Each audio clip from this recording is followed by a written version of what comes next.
Today in math, we're going to learn two new numbers, the number 8 and the number 9.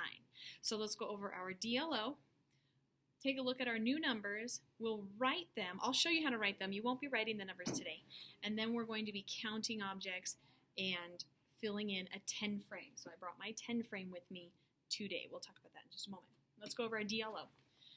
Today I will count the numbers 8 and 9. Now it's your turn. Today I will count the numbers 8 and 9.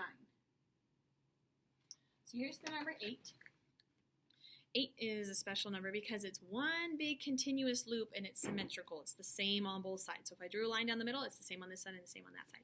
So when we write it, I'll show you a really easy trick to remember how to write the number 8, because what I don't want you to do is draw a snowman top and a snowman bottom. I'll show you what I mean. With my 8, just like all numbers, they touch the sky and they touch the ground.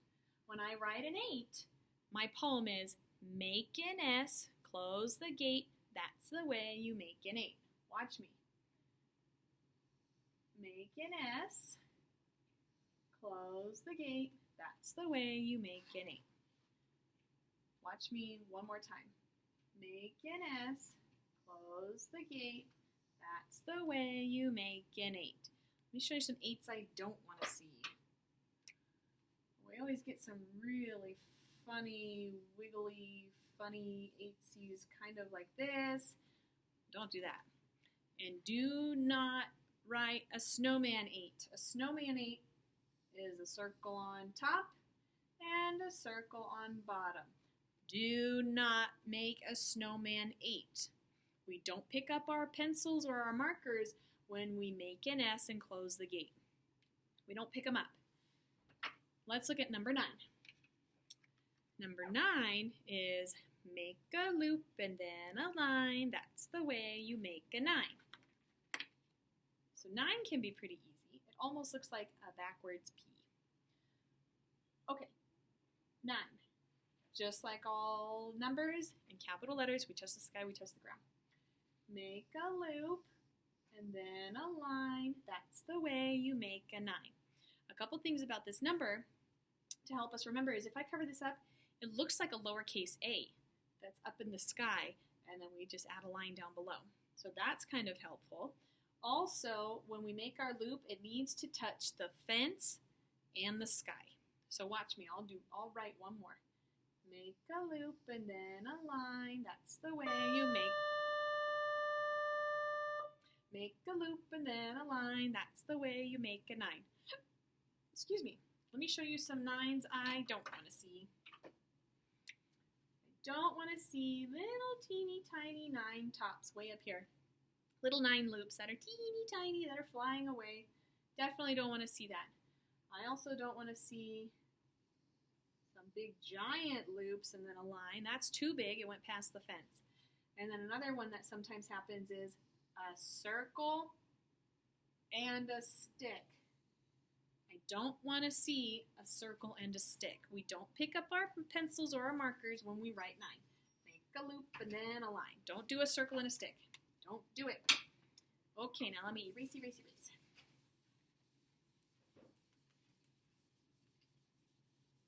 We're going to use my 10 frame today. Just like we talked about the other day, we had a 5 frame.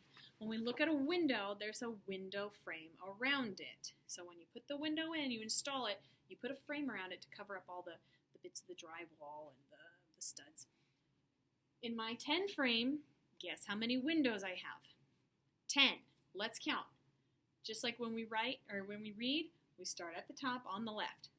Count with me. 1, 2, 3, 4, 5. Go to the next line. 6, 7, 8, 9, 10. 10 frame has 10 windows. How many windows does a 10 frame have? 10. It's right in the name. So when I'll start with 8, and I only have one of these. I'm going to draw another one for 9.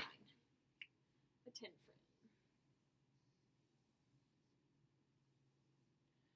Let's see if I skip count. 2, 4, 6, 8, 10. Perfect. We'll skip count later. And in first grade, you'll do lots of skip counting in first grade.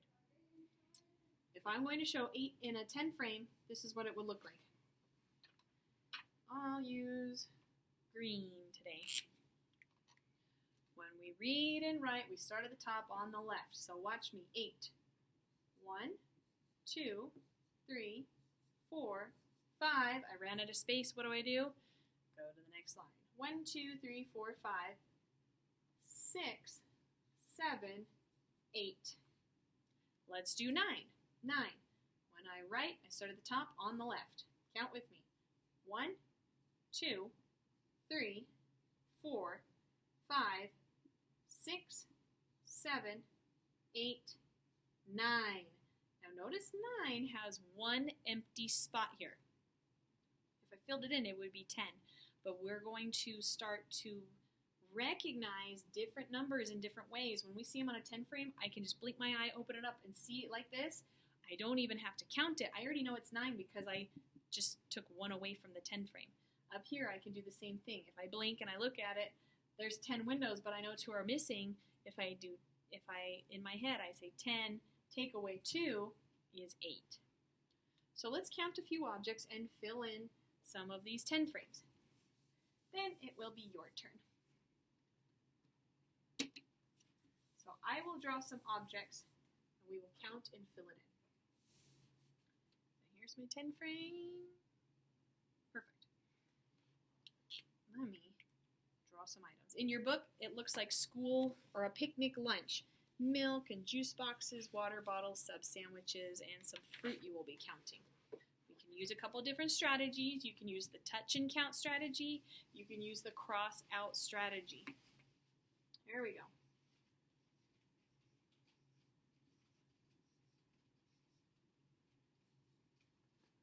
Let's do the touch and count strategy. Ready? 1, 2, 3, 4, 5, 6, 7, 8. I'm going to write it down so I don't forget. 8. Make an S and close the gate. That's the way you make an 8. Now I need to fill it in up here. Count with me. I need 8. 1, 2, 3, 4, 5, 6, 7, 8. That was a very good one.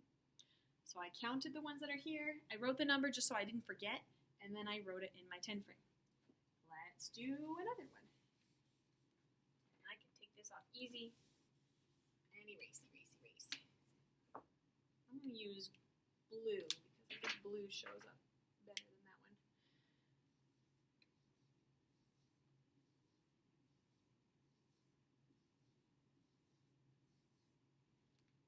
Let's use the crossing out method to find out how many we have. 1, 2, 3, 4, 5, 6, 7, 8, 9. We have 9. I'm going to write it so I don't forget. Make a loop and then a line. That's the way you make a 9. Now I need to fill in my 10 frame. Count with me. 1, 2, 3, 4, 5, 6, 7, 8, 9. That's what you will be doing in your book. Your challenge question today will be drawing.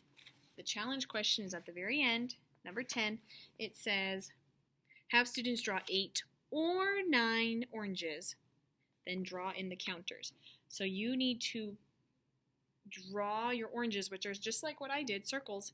Use an orange crayon, maybe your pencil first, so if you don't count correctly the first time you can erase it, and then go back in and color it orange. So you pick, are you going to draw 9 oranges or 8 oranges? Draw them, touch and count, make sure you have the number that you picked, and then fill in the 10 frame. And now it's your turn.